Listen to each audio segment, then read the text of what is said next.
In the late 1800s, San Franciscans were very proud of their almost 20 cable car lines that serviced most of the city.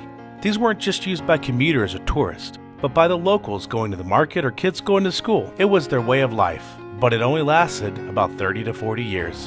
The 1906 earthquake and fires ravaged many of those lines, and sadly, after some rebuilding, only 4 remain today. In fact, they are the last remaining cable car lines in the world. Hundreds of cable cars once ran through the city. Now only about 40 cars remain, with about 20 or so in operation on any given day.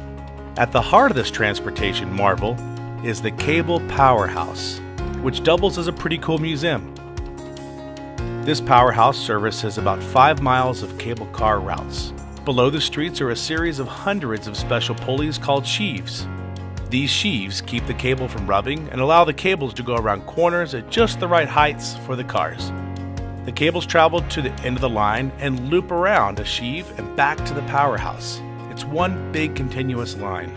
There were once 11 powerhouses like this one in San Fran. The museum talks about all kinds of different things, lots of history here. They talk about how the cable car system came to be, and a lot of technical information about the motors, how they detect frays and repair the cables, and how they keep tension on the line when they stretch out. Also, I learned that cars just don't hold to the wire the entire time. Although it's one single cable, each of the lines are divided into many different segments. It's actually a fine art of grabbing the cable, letting go at the right times, and coasting down and around hills and corners. The Cable Car Museum is warm in the summer with no air conditioning. They have bathrooms and water, and a nice gift shop that sells things that we didn't find anywhere else.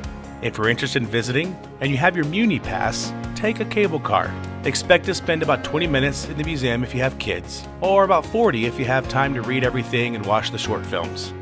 Once you're done, you can catch the next cable car as it passes.